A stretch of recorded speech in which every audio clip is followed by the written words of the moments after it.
네, 천금 같은 귀한 시간 내주셔서 이 주말에 함께 해주셨는데 감사드리고요. 더군다나 제가 한 2, 3분 늦은 것 같아서 각별히 죄송하다는 말씀드립니다. 이번 한미 통상안보 협상 과정에서 많은 분들이 애쓰셨지만 가장 애를 많이 쓰신 것은 역시 여기 계신 분들을 포함한 기업인들이십니다. 누가 그런 얘기를 하더라고요. 지금까지 정부와 기업이 이렇게 합이 잘 맞아가지고 공동 대응을 한 사례가 없었던 것 같다. 그건 전적으로 우리 기업인 여러분들 정말 헌신과 노력 덕분입니다. 진심으로 감사드립니다.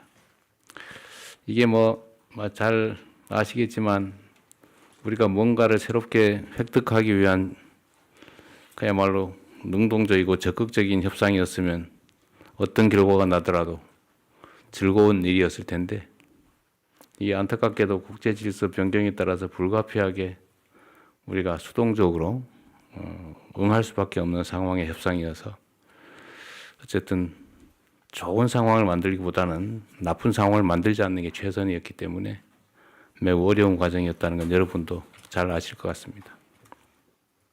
그럼에도 불구하고 어쨌든 남들이 예상하지 못한 성과라면 성과, 방어를 아주 잘 해낸 것 같습니다.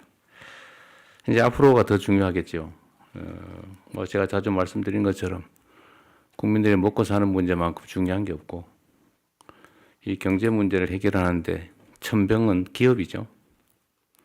기업들이 자유롭게 창의적으로 힘있게 전 세계를 상대로 활동할 수 있도록 만드는 게 정부의 중요 역할이기 때문에 그 점에 대해서는 최소한 이 정부에서는 부족함이 없도록 최선을 다할 생각입니다. 일부 걱정되는 측면들이 있죠. 혹시 대미 투자가 너무 강화되면서 국내 투자가 줄어들지 않을까? 그런 걱정들을 하는데 그 걱정들은 없도록 여러분들이 잘 조치해 주실 걸로 믿습니다. 이 경제라고 하는 게 사실 주관적 의도보다는 객관적 상황에 따르지 않을 수 없는 측면이 더 강한데 경제적인 상황에 따라서 의사결정을 하겠지만 비슷한 조건이라면 가급적이면 국내 투자에 지금보다는 좀 더 마음 써주시고 특히 그 중에서도 대한민국 균형 발전 문제가 심각하기 때문에 저기 지방의 산업 활성화를 위해서 좀 더 많은 관심 가져주도록 다시 한번 부탁드립니다. 그리고 어쩌면 이것도 하나의 기회일 수 있는데 저는 언제나 그렇게 생각하죠. 뭔가 변화가 생길 때 보통은 위기라고 생각하지만 그건 기회 요인으로 만들 수가 있죠. 우리 노력하기에 따라서. 그래서 사실 관세가 올라갔다고는 하지만 전 세계가 똑같이 당하는 일이어서 객관적 조건은 별로 변한 게 없을 것 같아요. 학력고사 어려워졌다고 등수가 바뀌는 건 아니다. 어려운 건 다 똑같이 어렵고 쉬우면 다 똑같이 쉬운 거 아니냐 그렇게 생각하면서 이 변화된 상황에 신속하게 적응하고 또 그걸 기회로 만들면 우리한테 또 좋은 상황이 도래할 수도 있을 것 같아요. 특히 우리가 대미 금융 투자 또는 금융을 하지 않을 수 없게 되는데 그 부분을 우리 정부 측하고 잘 협의를 하셔가지고 기회로 잘 활용하면 좋을 것 같습니다. 방법은 아주 다양하게 있을 것 같은데 그 점에 대해서 우리 산업부에서도 좀 아이디어를 좀 많이 내주시고 또 우리 기업들이 어쩌면 더 안전할 수 있잖아요. 그죠? 그 점을 잘 활용하면 더 안전하게 사업할 수 있을 테니까 또 정부 입장에서도 우리 국내 기업들이 연관돼서 사업을 하는 게 또 투자금 회수에 훨씬 더 안전성이 높을 것 같습니다. 그리고 마지막으로 제가 이런 부탁 하나 드리고 싶은데 자관 정부는 우리 기업인들이 기업 활동을 하는데 장애가 최소화되도록 정말 총력을 다할 생각입니다.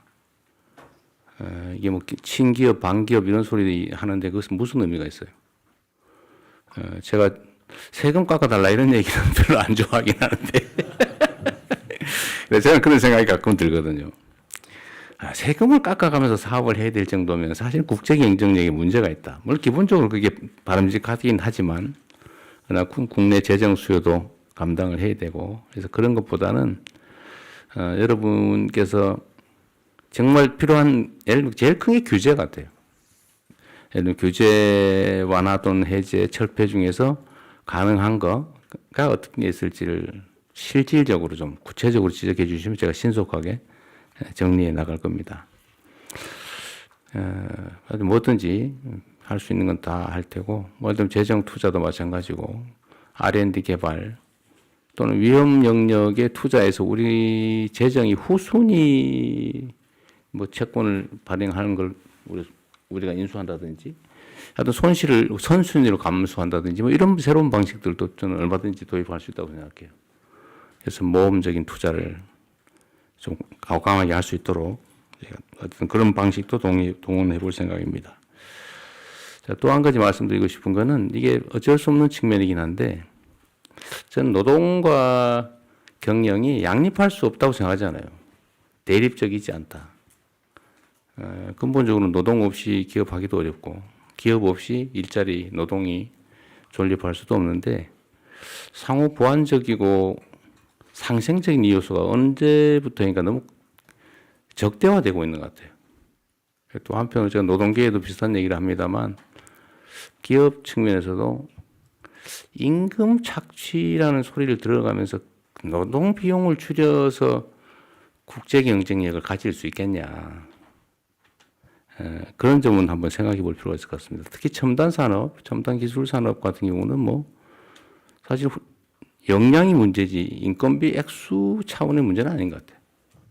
또 그런 산업들 우리 정부 입장에 많이 키워야 되고요. 물론 이제 중소기업이나 전통산업 이런 건 뭐 불가피한데 그래도 첨단 산업 또 글로벌 경쟁을 해야 되는 이런 대기업 같은 경우는 그 비중도 매우 적을 거고 그래서 그 문제에 대해서 조금 더 관용적이었으면 어떨까 하는 생각이 들고요. 제가 이따 비공개 자리에서도 한번 말씀드리겠습니다만 우리가 한 번은 이런 고용 유연성 문제 그 다음에 그 고용 불안정에 대한 노동자들의 공포를 해결하려면 사회 안전망을 강화해야 되는데 그 재원 조달하는 문제 이런 것들을 좀 종합적으로 있는 대로 터놓고 한번 사회적인 대대적인 논쟁을 통해서 일정한 합의에 좀 이루어야 되지 않을까. 소위 사회적 대토론과 대타협에 이르러야 되지 않을까 그런 생각을 좀 합니다. 숨겨놓지 말고 그냥 터놓고 한번 언젠가는 그런 얘기들 한번 했으면 좋겠습니다. 여하튼 우리 회장님들 정말로 고생 많으셨고요. 우리 김정관 장관 터프 사나이 정말 많이 쓰셨어요. 안보실장도 마찬가지고 정책실장도 그러시고 다들 우리 참모들도 또 강요들도 협상단도 특히 우리 기업인 여러분 애쓰셨습니다. 고맙습니다. 환영합니다.